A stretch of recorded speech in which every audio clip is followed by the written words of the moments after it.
चुनाव से पहले दबाव की राजनीति की जाती है तो उनके जो कार्यकर्ता हैं, उनके जो नेता हैं, ये बात बार बार कह रहे हैं। हर पार्टी की कोशिश होती है कि चुनाव में ज़्यादा से ज़्यादा सीट मिले, तो चिराग की कोशिश है कि हमें ज़्यादा सीट मिले।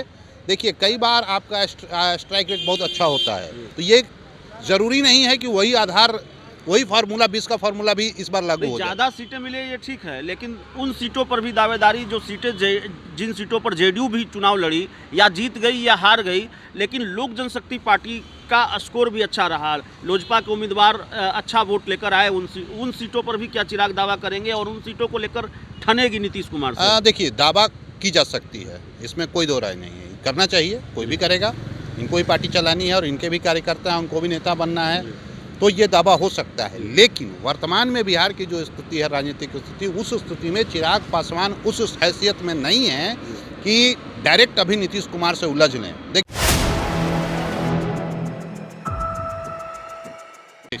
कुछ विधानसभा सीटों को लेकर नीतीश कुमार और चिराग पासवान के बीच भी ठन सकती है, क्योंकि कांग्रेस और चिराग पासवान दोनों की रणनीति एक ही है कि भाई हमको फटा हुआ नोट नहीं चाहिए, आप सिर्फ संख्या मत हमको दीजिए, आंकड़ा मत दीजिए कि हमने आपको इतनी सीटें दे दी, जहां हम मजबूत हैं वो सीटें दीजिए, हमारा स्ट्राइक रेट हमको बेहतर चाहिए, आप 2 सीट हमको कम दे दीजिए, लेकिन जो सीट हम चाहते हैं वो सीट दीजिए।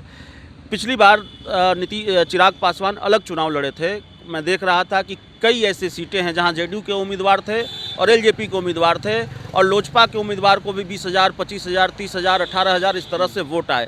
तो क्या चिराग पासवान उन सीटों के लिए जिच करेंगे, उन सीटों के लिए अड़ेंगे, और ये टकराव वाली स्थिति हो सकती है कि भाई हमारा स्कोर ठीक ठाक रहा 2025 में, हमको ये सीटें दीजिए?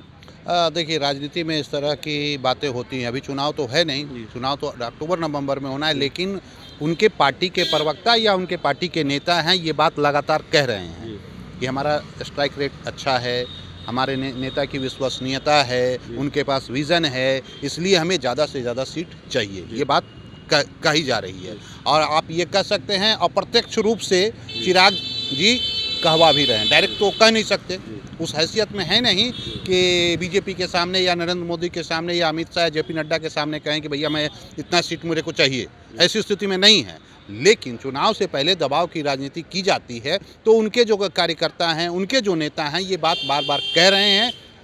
हर पार्टी की कोशिश होती है कि चुनाव में ज़्यादा से ज़्यादा सीट मिले, तो चिराग की कोशिश है कि हमें ज़्यादा सीट मिले। देखिए, कई बार आपका स्ट्राइक रेट बहुत अच्छा होता है, तो ये ज़रूरी नहीं है कि वही आधार, वही फार्मूला 20 का फार्मूला भी इस बार लागू हो जाए। ज़्यादा सीटें मिले ये ठीक है, लेकिन उन सीटों पर भी दावेदारी, जो सीटें जिन सीटों पर जेडीयू भी चुनाव लड़ी, या जीत गई या हार गई, लेकिन लोक जनशक्ति पार्टी का स्कोर भी अच्छा रहा, लोजपा के उम्मीदवार अच्छा वोट लेकर आए, उन सीटों पर भी क्या चिराग दावा करेंगे और उन सीटों को लेकर ठनेगी नीतीश कुमार से? देखिए, दावा की जा सकती है, इसमें कोई दो राय नहीं है। करना चाहिए, कोई भी करेगा। इनको ही पार्टी चलानी है और इनके भी कार्यकर्ता हैं, उनको भी नेता बनना है, तो ये दावा हो सकता है। लेकिन वर्तमान में बिहार की जो स्थिति है, राजनीतिक स्थिति, उस स्थिति में चिराग पासवान उस हैसियत में नहीं है कि डायरेक्ट अभी नीतीश कुमार से उलझ लें। देखिए, नीतीश, आप तकरीबन लगातार अगर आप देखेंगे तो बिहार की सियासत में नीतीश कुमार उस हैसियत में हैं कि खुद बीजेपी में कौन क्या होगा, कैसे होगा, वो खुद ही तय करते हैं, अपने तरीके से डायरेक्ट आला कमान से बात करके कर लेते हैं।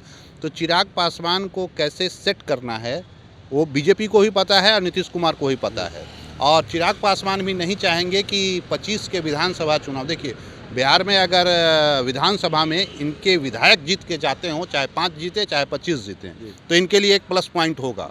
सिर्फ आप दिल्ली में आपके सांसद जीत के बैठे हुए हैं तो उससे भी नहीं होगी। इनकी पार्टी का बेस क्या है? बिहार है, तो बिहार में ठीक है, जीत होगा, ये बातें तो होंगी। ऐसा नहीं है कि मतलब बड़ी आसानी से सब कुछ हो जाएगा। चिराग अपनी बात रखेंगे और कहेंगे कि हमको इस सीट पर हमारा पिछले बार वोट ज़्यादा आया था, जेडीयू का कम आया था, तो हमको ये सीट दी जानी चाहिए। लेकिन अंतोगत्वा यही होगा, चिराग पासवान को मानना पड़ेगा, ये मजबूरी होगी उनकी, वो मानेंगे ही मानेंगे, दूसरा कोई विकल्प उनके पास नहीं है, तो मान जाएंगे। और बीजेपी ऊपर बैठी हुई है। अभी नीतीश से पंगा लेने के मूड में वो नहीं, वैसी स्थिति में है भी नहीं वो। लेकिन उनकी पार्टी के जो राष्ट्रीय प्रवक्ता हैं, वो एक तरह से नीतीश कुमार से पंगा उन्होंने ले लिया। उनसे जब पूछा गया एक टीवी डिबेट के दौरान अरविंद वाजपेयी से कि भाई कौन मुख्यमंत्री होगा 25 के बाद, आप लोग ये क्यों नहीं बताते? तो उन्होंने कहा जिसके पास नंबर होगा वो मुख्यमंत्री होगा और विधायक दल की बैठक में मुख्यमंत्री तय होगा। तो ये तो दिल्ली का मुख्यमंत्री नहीं तय करना है आपको कि अब पेच सुलझ ही नहीं रहा है। नीतीश कुमार के बारे में बात हो रही है, फिर नीतीश कुमार का नाम लेने में इतनी हिचक क्यों? वो हिचक इसलिए है, देखिए वो गौर कीजिए, उन्होंने कहा कि जिसकी संख्या ज़्यादा होगी वो उसका सीएम होगा। तो 2020 में तो बीजेपी की संख्या ज़्यादा थी, लेकिन बीजेपी ने फिर अभी नीतीश को आगे किया। इस बार भी सीट ज़्यादा बीजेपी की आने वाली है, ये तो आप तय मानिए। बीजेपी की सीट इस बार चुनाव में भी ज़्यादा मिलेगा। तो वो किधर इशारा है उनका? बिल्कुल उनका इशारा बीजेपी का है। उनका नंबर 1 दुश्मन कहिए, राजनीतिक दुश्मन कह सकते हैं, सियासी दुश्मन, वो नीतीश कुमार हैं, ये तो तय है। अब ये बात उनके प्रवक्ता या उनके लीडर इस तरह की बात कह रहे हैं, तो ये बात तय है कि दोनों तरफ से ये खेल चलेगा, प्रेशर पॉलिटिक्स चलेगा और अंतोगत्वा जो है वो फिर बाद में बीजेपी कभी भी नाराज, देखिए चिराग को नाराज कर सकती है, बीजेपी नीतीश कुमार को नाराज नहीं करेगी। जी, तो चिराग और नीतीश में से किसी को चुनना होगा तो नीतीश चुने जाएंगे, चुने जाएंगे।